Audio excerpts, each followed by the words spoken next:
Now, something that you may not agree with me immediately on, but I'd like you to consider is the following proposition. Catholics and Christians more generally have been right about everything. Christmas and Christianity are worth fighting for. Why? Because Catholics, in particular, and Christians generally, I mean, you're sort of like a slow relative, you know, like sort of. You know, you meet up with the family once a year, and little cousin Richard is in the corner. You know, it's how we like to think of Protestants. Even though there are now quite a lot of you, the disease is spreading. What's that? Well, no, look, but we still love you. We love you, you're just a bit retarded. Anyway, you can read into most of what I'm going to say Christianity more generally, but I, of course, will be speaking about the purest and most excellent, best form of Christianity, which is Catholicism. There we go, good, perfect. We have some papists in the audience, good. What's that? Oh, of course. No, of course. Good Lord. Can you imagine going to a mass? Can you imagine going to a mass in English? Oh, and there's about 4 people know what I'm talking about, so let's move on. Christmas and Christianity are worth fighting for. They are. There's so many things we owe to religion as a debt of gratitude that the sort of smug Reddit atheists don't even know about, and don't like to admit, and sort of like rage quit when you bring up. Now, I can't listen to many of these debts of gratitude. I want to sort of turn this into a bit of a pep rally for Jesus, just briefly, just for 5 minutes, all right, to think about some of the things that Christianity has brought to Western civilization. Consensual marriage.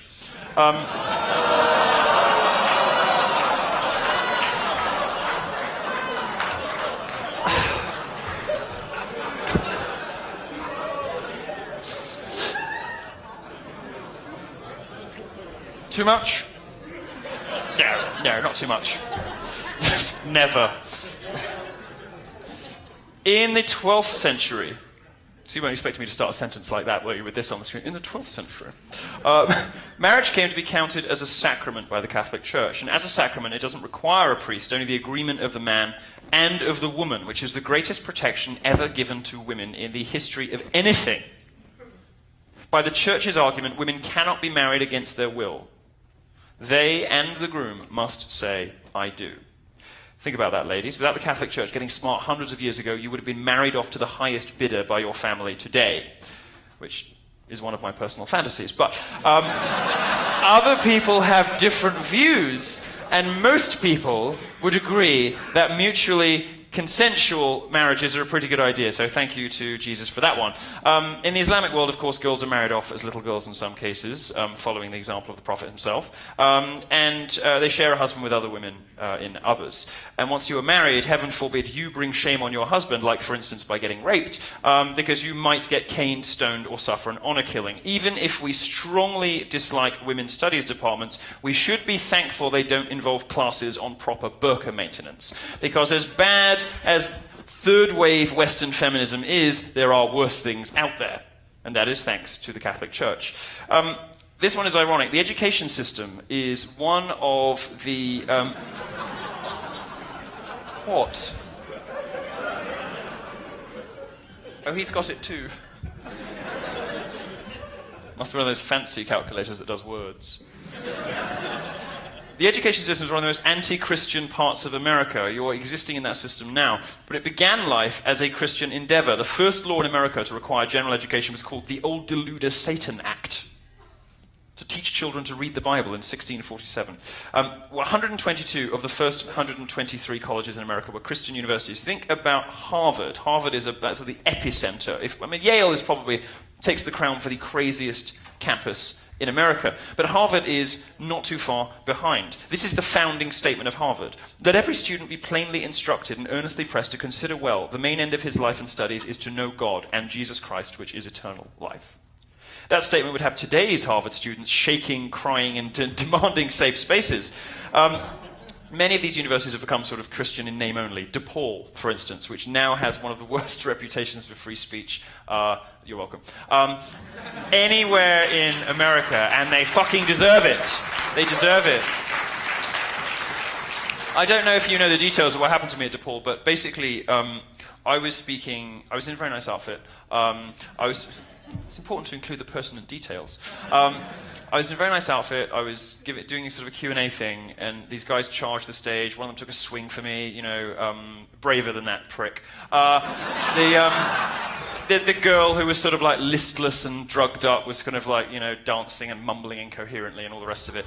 And Chicago PD were just sort of standing at the side doing nothing. And we found out later that university administrators had instructed them not to intervene. When a male Black Lives Matter protester charged the stage, physically threatened me, his little girlfriend thing, took a swing for me, snatching microphones, refusing to allow the event to proceed. There was a line of afros from girls whose boyfriends I'd fucked.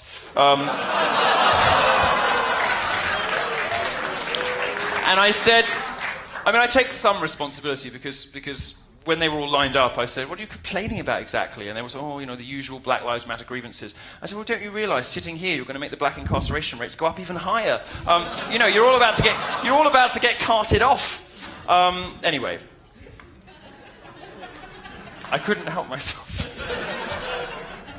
But DePaul instructed the police officers not to intervene, and then when I wanted to go back and speak again, they said no, because it was unsafe. Yeah, for me! Anyway, DePaul, in theory, a private Catholic university whose presidents have been hauled into the Vatican multiple times to explain why it is that DePaul, a private Catholic university, has some of the most enthusiastic abortion advocates anywhere in the country.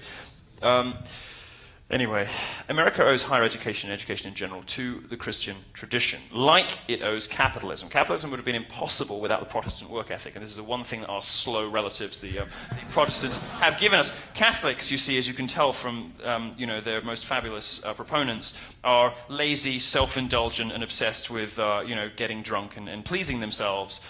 Just kidding, because we just get to say sorry and it's all right. The sort of puritanical Protestant work ethic is the main reason capitalism flourished. Capitalism was not possible without Christianity. America would never have been possible without the Protestant work ethic, informing and enlarging the achievements of capitalism. And here's a controversial one: science. Now, it's easy to look at a picture of Galileo and laugh when I suggest to you that the Catholic Church has been a good thing for science. And indeed, there have been some hiccups. But Western science developed in the way it did in the first place precisely because Catholics believed that God created everything. Which means it's all worth contemplating as the work of the Creator. That's what the Catholic Church believed, and the early scientists believed. That because the world had been created by God, it was worth inquiry, it was worth discovery, it was worth us finding out more about it. They weren't looking for the watchmaker, as some 17th and 18th century philosophers put it, but for the structure of the whole as a revelation of their maker. They wanted to find God in everything. And that's how science started. Now, without Catholicism, science would look completely different. And if you want to point out, as some people occasionally tiresomely do, that science came out of Islam, or that Islam kept maths alive and all the rest of it, that's only true in conquered territories. It was Christians and Jews and locals from other places under the Ottoman Empire and under various other bits of conquest from our Middle Eastern friends that kept things like that alive. It's a myth that we had some sort of dark ages in Europe while the Islamic Empire was flourishing and keeping it all alive. It isn't really true. It's just who happened to be in power at the time. The people in those countries are the same. So, a little like Western Europe today, France and the UK, it's the same people, but it's, Muslims holding the levers of power. Now, no lecture on Christmas would be complete without at least one Bible quote, and here is Galatians. There is neither Jew nor Gentile, neither slave nor free, nor is there male and female, for you are all one in Christ Jesus. Well, the Bible here is arguing against identity politics. It is. I mean, they didn't know about it then. But what they're effectively arguing for is a world not that dissimilar from the one envisaged by Martin Luther King. Identity doesn't matter because we are all equal human beings. Now, in their case, it's equal human beings under God. But it might similarly be equal human beings freed from the shackles of identity politics that insist on dividing us all by race, gender, sexuality. The most vibrant places on earth for the Catholic Church are in South America, Africa, and China, which is not really what you'd expect from a religion painted by the left as evil and white. It isn't. Why? Because of that. Now, separation of church and state.